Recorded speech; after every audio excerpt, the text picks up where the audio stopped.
नमस्कार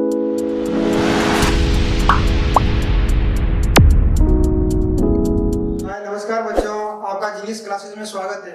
तो आज अपन पढ़ेंगे विद्युत ऋणात्मकता, उसके बारे में जो पीरियोडिक टेबल का लास्ट टॉपिक है। तो इसमें अपन उसके जो परमाणु आकार पढ़ा था उससे रिलेटेड करके अपन इससे पढ़ेंगे। इलेक्ट्रॉन गति एंथैल्पी को भी पढ़ेंगे। ये पीरियोडिक टेबल में अप टू डाउन कौन सा ट्रेंड होता है इसका, और लेफ्ट टू राइट कौन सा ट्रेंड होता है। तो आज का अपना टॉपिक है विद्युत ऋणात्मकता। कौन सा? विद्युत ऋणात्मकता। विद्युत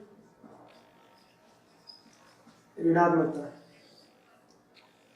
विद्युत ऋणात्मकता होती है वह परमाणु के साइज होता है उसकी क्या होती है, उल्टी होती है। जैसे जैसे परमाणु की त्रिज्या बढ़ती है वैसे वैसे विद्युत ऋणात्मकता क्या होती है, कम होती है।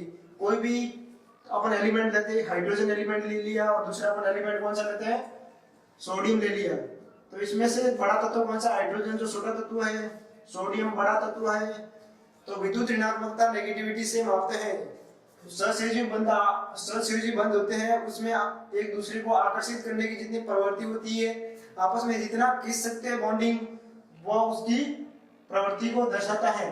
तो ये हाइड्रोजन हो गया, दूसरा कौन सा हो गया, सोडियम हो गया। हाइड्रोजन और सोडियम, हाइड्रोजन और सोडियम के अपन अलग अलग देखते हैं विद्युत ऋणात्मकता, जो कि किसका उल्टा होती है, विद्युत परमाणु साइज जितना बड़ा हो गया, साइज बड़ा हो गया तो क्या हो गया, इसमें 1s2, इसका 1s2, 2s2, 2p6, 3s1, 3s1 में 1 इलेक्ट्रॉन गया। तो इसमें इलेक्ट्रॉनों की संख्या क्या है, ज्यादा है, और इसमें पॉजिटिव चार्ज क्या कम है, हाइड्रोजन का। तो विद्युत ऋणात्मकता किसकी ज्यादा होगी, साइज तो सोडियम का ज्यादा है हाइड्रोजन से, लेकिन विद्युत ऋणात्मकता इसकी क्या होगी, उल्टी होगी। हाइड्रोजन की क्या होगी, ज्यादा होगी। क्यों होगी ज्यादा, क्योंकि साइज छोटा है और इलेक्ट्रॉन होंगे वो आक्रमण करेंगे, तो इलेक्ट्रॉन इसके ज्यादा पार्ट को कवर कर पाएंगे। अगर इलेक्ट्रॉन ज्यादा पार्ट को कवर पाएंगे तो विद्युत ऋणात्मकता भी इसकी ज्यादा होगी और इसकी क्या हो जाएगी, कम हो जाएगी। तो विद्युत ऋणात्मकता का ये सिंपल टॉपिक आपने देख लिया, जो कि अब ट्रेंड देखते हैं इसका। ट्रेंड प्रेडिक्टेबल कैसे रहता है विद्युत ऋणात्मकता का। विद्युत ऋणात्मकता मान लो ये एलिमेंट ले लिया, यहाँ से अपन लेंगे क्या, लेफ्ट टू राइट LCR, और नीचे लेंगे अप टू डाउन। ये ट्रेंड ले लिया। फिर परमाणु साइज क्या होता है, अप टू डाउन क्या होता है, बढ़ता है। यहाँ पे हाइड्रोजन हलीना कैसे लिखते हैं, हाइड्रोजन हली, लिथियम आएगा लीना, सोडियम पोटेशियम हलीना की रब से, हलीना की रब से सस्ती फ्री, तो क्या आ जाएगा, फ्रेंसियम आ जाएगा लास्ट में। ये पूरा ट्रेंड हो गया। तो विद्युत ऋणात्मकता क्या होगी, इसकी उल्टी होगी, किसकी, साइज की, क्योंकि इलेक्ट्रॉन अट्रैक्ट क्या होगा, छोटे परमाणु पर ज्यादा होगा, तो इलेक्ट्रॉन नेगेटिविटी अपने आप ज्यादा हो जाएगी। तो नेगेटिविटी तो अप टू डाउन क्या बढ़ेगी, नेगेटिविटी इलेक्ट्रॉन ऋणात्मकता होगी, वो क्या बढ़ेगी, क्योंकि आर क्या हो रहा है,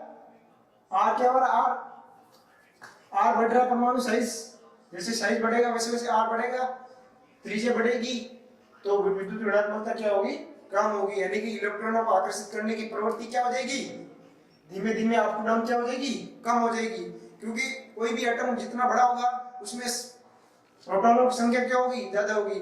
प्रोटॉन ज्यादा होंगे तो इलेक्ट्रॉनों को आकर्षित करने की प्रवृत्ति होगी, वो क्या हो जाएगी, डाउन हो जाएगी। इसका मतलब हुआ विद्युत ऋणात्मकता का ट्रेंड अप टू डाउन क्या होता है, अप टू डाउन घटता है। जैसे साइज इसका सबसे बड़ा हो गया तो विद्युत ऋणात्मकता इसमें फ्रेंसियम की क्या हो जाएगी, सबसे कम हो जाएगी, क्योंकि जितना बड़ा तत्व होगा इलेक्ट्रॉनों को आक्रमण करने की प्रवृत्ति उतनी क्या हो जाएगी, कम हो जाएगी। फिर अपन ट्रेंड पढ़ेंगे लेफ्ट टू राइट। जब अपन पीरियोडिक टेबल में लेफ्ट से राइट जाते हैं तो विद्युत ऋणात्मकता का क्या होता है। तो अपन लेफ्ट से राइट जाते हैं तो क्या होता है, जब हाइड्रोजन आ गया यहाँ पे क्या आता है, हीलियम आता है, हाइड्रोजन हीलियम के लिथियम के बाद क्या आता है, बेरिलियम आता है। तो ऐसे ऐसे जाते हैं क्या होता है, त्रिज्या बढ़ती है, क्योंकि साइज बढ़ेगा, त्रिज्या बढ़ेगी अपने आप, जितना बड़ा साइज होगा उतनी बड़ी त्रिज्या हो जाएगी। फिर क्या होगी, साइज बढ़ेगा, त्रिज्या बढ़ेगी, तो यहाँ पे इलेक्ट्रॉन लब्धि एंथैल्पी, इलेक्ट्रॉनों को ग्रहण करने की प्रवृत्ति क्या होगी, बढ़ेगी। इलेक्ट्रॉन लब्धि एंथैल्पी कहते हैं जिसे, इलेक्ट्रॉन लब्धि एंथैल्पी बढ़ेगी तो आयनन एंथैल्पी में भी क्या होगी, वृद्धि होगी। आयनन ऊर्जा में भी क्या होगी, वृद्धि होगी, क्योंकि साइज और त्रिज्या बढ़ती है साइज के साथ साथ। तो विद्युत ऋणात्मकता क्या हो जाएगी, कमी हो जाएगी, क्योंकि साइज की क्या होती है, विद्युत क्रमानुपाती होती है विद्युत ऋणात्मकता। तो ये ट्रेंड देखेंगे, विद्युत ऋणात्मकता क्या हो जाएगी, साइज बढ़ने के साथ साथ साइज बढ़ेगी, आर बढ़ेगा, विद्युत ऋणात्मकता कम हो जाएगी। तो ये होता है लेफ्ट से राइट ट्रेंड होता है। तो विद्युत ऋणात्मकता ओनली होती क्या है, सहसंयोजी बंध में इलेक्ट्रॉनों को आकर्षित करने की प्रवृत्ति होती है। इसकी डेफिनेशन देंगे, सहसंयोजी बंधों में इलेक्ट्रॉनों को आकर्षित करने की प्रवृत्ति क्या कहलाती है, विद्युत ऋणात्मकता कहलाती है। इसका मान होता है किसी एक तत्व पर निर्भर नहीं करता है। विद्युत ऋणात्मकता का मान होता है वो दोनों तत्वों को सहसंयोजी बंध से जोड़ने की प्रवृत्ति पर निर्भर करता है। दोनों बंधों की प्रवृत्ति होती है इलेक्ट्रॉनों को आकर्षित करने की, उस पर विद्युत ऋणात्मकता का मान निर्भर करता है। विद्युत ऋणात्मकता पढ़ लिया, अपन अब पढ़ेंगे धात्विक और अधात्विक गुण। धात्विक और अधात्विक गुण आपको पहले बता दिए थे, मेटेलिक और नॉन मेटेलिक गुणधर्म, जो कि जैसे अपन यहाँ पे नॉर्मली देखते हैं गैसीय तत्व होते हैं वो 17 और 18 वर्ग में लास्ट में आते हैं, 17 और 18 वर्ग आते हैं। 17 वर्ग को अपन क्या कहते थे, हेलोजन वर्ग कहते थे, हेलोजन। 18 वर्ग को अपन क्या कहते थे, नोबल गैस, नोबल गैस। तो 17वें और 18वें वर्ग में इलेक्ट्रॉनों को क्या होगा, लास्ट वाले दो तत्व हो गए, इसमें क्या होगा, साइज सबसे बड़ा होगा, इलेक्ट्रॉन लब्धि एंथैल्पी किसकी से ज्यादा होगी, 17वें वर्ग की ज्यादा होगी, क्योंकि 18वें की तो अपने आप कम हो जाती है। तो 18वें वर्ग में सब क्या आते हैं, अक्रिय तत्व आते हैं। तो ये दोनों वर्ग होते हैं जो क्या आते हैं, लास्ट में आते हैं। और इसमें क्या होता है, धात्विक गुण क्या, अधात्विक गुण ज्यादा होता है। कौन सा, नॉन मेटेलिक गुणधर्म। नॉन मेटेलिक गुणधर्म क्या बढ़ जाता है, क्योंकि गैसीय प्रवृत्ति के तत्व इधर ज्यादा पाए जाते हैं। उपधातु भी पढ़ने से आपको याद होगा, उपधातु भी यहाँ पे आता है, पी ब्लॉक में आता है ज्यादातर। उपधातु किसमें आते हैं, पी ब्लॉक में। और मेटेलिक गुणधर्म होते हैं वो यहाँ पे होते हैं ज्यादातर, और नीचे की साइड होते हैं मेटेलिक गुणधर्म। तो ये धात्विक और अधात्विक गुणधर्म पढ़ लेते हैं। पढ़ेंगे रासायनिक गुणधर्म में आवर्त प्रवृत्ति, आवर्ती की प्रवृत्ति क्या होगी उसको बारे में पढ़ेंगे। लेंथनर संकुचन, अक्रिय युग्म प्रभाव के बारे में पढ़ेंगे। लेंथनर संकुचन आपको पीरियडिक टेबल में बता दिया था, क्योंकि लेंथनर संकुचन एक फर्स्ट लेंथनर श्रेणी होती थी, दूसरी क्या थी, एक्टिनर। लेंथनर श्रेणी होती थी आवर्त सारणी में, लेंथनर यानी कि 57 तत्व लेंथनर होता था। लेंथनर के बाद आवर्त सारणी में इसको अलग से रखा गया, जिसको अपन क्या कहते हैं, लेंथनर संकुचन कहते हैं। यानी कि इसके अलग प्रभावों के कारण एफ ब्लॉक को एक अलग से रखा गया। लेकिन ये आता कहाँ है, अपने कौन से आवर्त कितने होते हैं, लगभग से 7 आवर्त होते हैं। तो 6 आवर्त पे ये आता है लेंथनम वाला, और तीसरे वर्ग में आता है। और एक्टिनोइड वाला तत्व आता है, ये भी 7वें आवर्त और तीसरे वर्ग में आता है। तो यहाँ से इनके संकुचन के कारण इनको कहाँ रखा गया, अलग से श्रेणी में, एफ ब्लॉक की अलग श्रेणी में रख दिया गया। जिनके गुणधर्म भी क्या होते हैं, एफ ब्लॉक से मिलते जुलते हैं।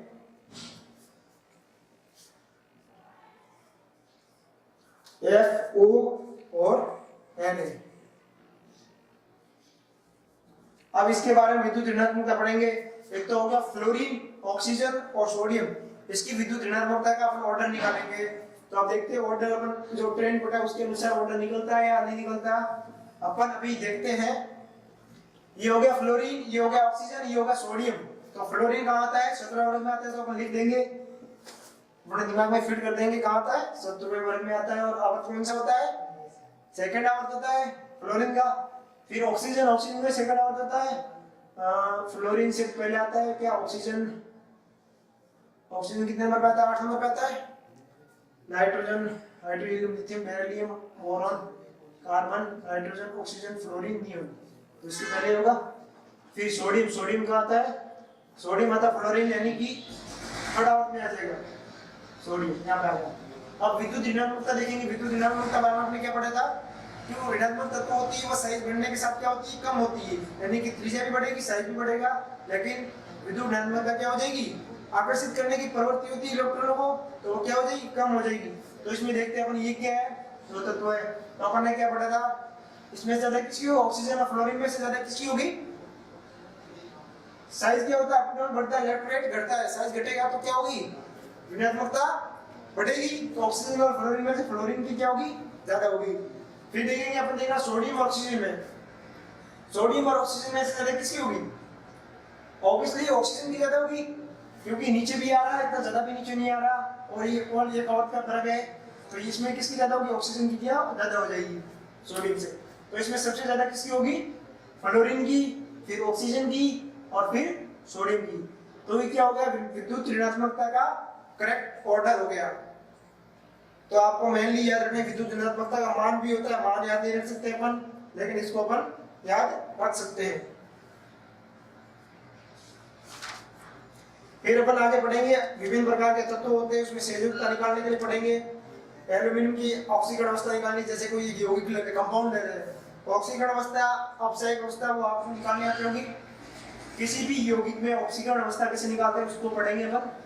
मान लो अपन कोई यौगिक ले लेते हैं, कौन सा यौगिक लेते हैं, एल्यूमिनियम कंपाउंड वाला, एल्यूमिनियम, क्लोरीन, फिर क्या इसमें H2O की 5, और ऊपर क्या है +2 आ जाएगा। तो इसकी क्या निकालनी है, ऑक्सीकरण अवस्था। ऑक्सीकरण अवस्था कैसे निकालते हैं, जिसको मान लेते हैं उसको X लेते हैं। क्लोरीन की संयोजकता कैसे होती है, -1 होती है क्लोरीन, और एक है H2O का क्या आ जाएगा, H2O कितना हो जाएगा, +5 हो जाएगा, और +2 ऋणात्मकता है, तो 1 × 2 -2, और हाइड्रोजन की क्या हो जाएगी, +5 हो जाएगी। प्लस की कितनी हो जाएगी, 5 हो जाएगी, तो ये कितना हो जाएगा, प्लस का 5 हो जाएगा, यानी कि 3 आ जाएगी, विद्युत ऋणात्मकता आ जाएगी। क्लोरीन -2 हो गया, हाइड्रोजन कितना हो गया 5, +5, हाइड्रोजन ऊपर आ गया, तो x माइनस कितना हो जाएगा, x +3 बराबर क्या आ जाएगा 0, तो x बराबर -3, इसका क्या आ जाएगा, ऑक्सीकरण अवस्था हो जाएगी। और इसकी संयोजकता कितनी होगी, वैलेंसी कितनी होगी, संयोजकता होगी कितनी, एल्यूमिनियम की संयोजकता कितने नंबर है, संयोजी इलेक्ट्रॉन 3 होते हैं, और वैलेंसी कितनी 3 × 2, तो संयोजकता कितनी होगी 3 होगी इसकी। तो इस प्रकार से अपन इनकी बाहर कोश में इलेक्ट्रॉन कितने होते हैं, उससे अपन ऑक्सीकरण अवस्था निकालते हैं। विभिन्न प्रकार के ऑक्साइड और ऑक्साइड यौगिक होते हैं, उनको भी उनकी प्रवृत्ति के अनुसार ऑक्सीकरण अवस्था निकालते हैं। जैसे अपन अब आगे क्या लेते हैं, आवर्त सारणी में रासायनिक अभिक्रियाशीलता, अपन लेते हैं रासायनिक अभिक्रियाशीलता। क्या लेते हैं, रासायनिक अभिक्रियाशीलता, केमिकल एक्टिविटी, केमिकल एक्टिविटी जिसे कहते हैं अपन रासायनिक अभिक्रियाशीलता।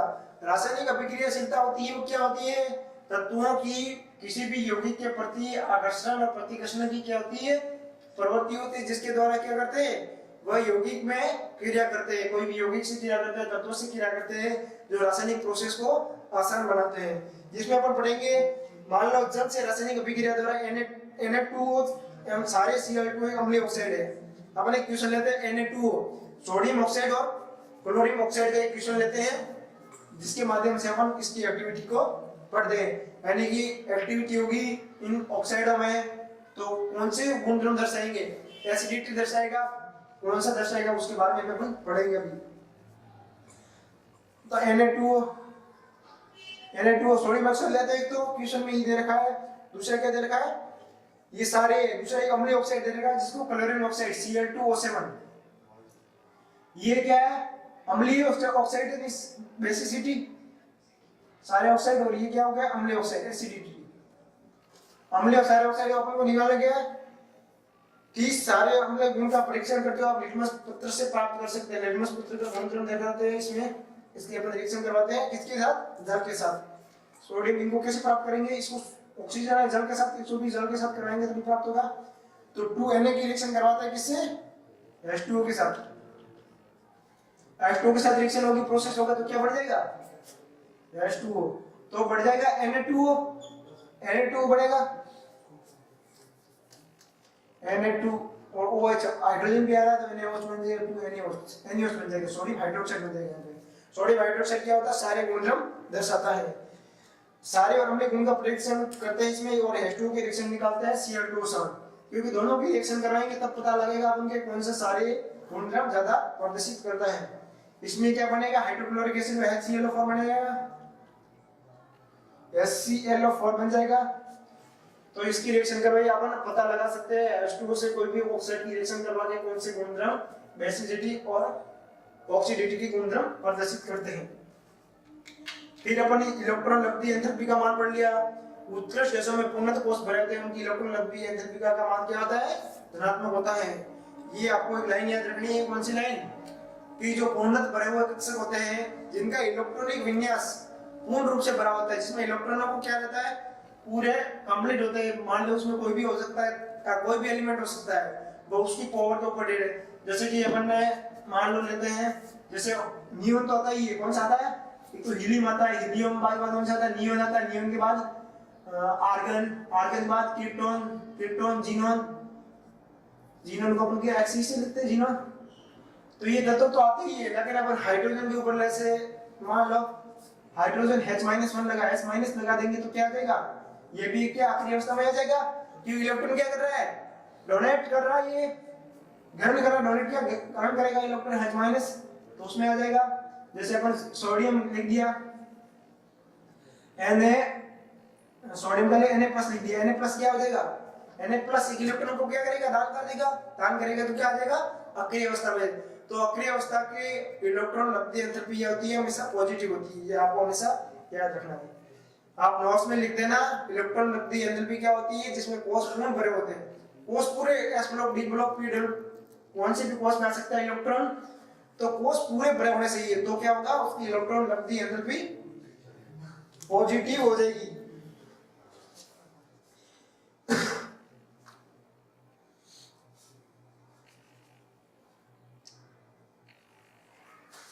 फिर आयनन एंथैल्पी के बारे में पढ़ा। आयनन एंथैल्पी क्या होती है? 22 से दाएं जाने पर क्या होती है? बढ़ती है। क्योंकि आयनिक त्रिज्या क्या होती है? आयनिक क्या परमाणु त्रिज्या बढ़ती है? परमाणु त्रिज्या बढ़ती है, जिससे आयनिक आयनन एंथैल्पी क्या हो जाएगी? कम हो जाएगी।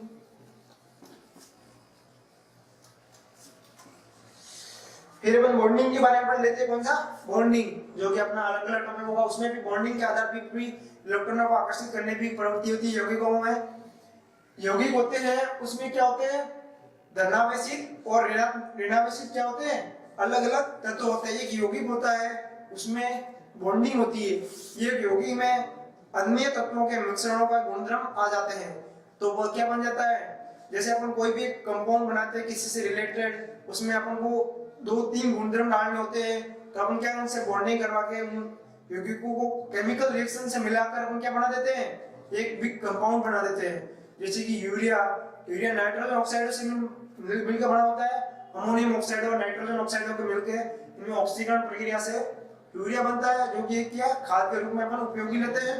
उसी प्रकार से इसमें भी कई प्रकार से तत्व होते हैं, जैसे कि पोटेशियम डाइक्रोमेट हो गया, KMnO4 हो गया,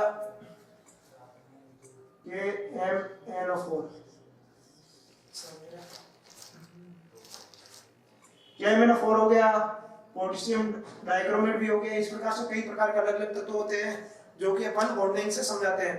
तो बॉन्डिंग अगला टॉपिक जिसके बारे में अपन पढ़ेंगे, तो पीरियोडिक टेबल के जो भी अपन ने मेन टॉपिक से वो कवर कर लिए। इसमें पीरियोडिक टेबल में अपन ने इसकी पीरियोडिक टेबल में पहले अपन ने क्या पढ़ा था?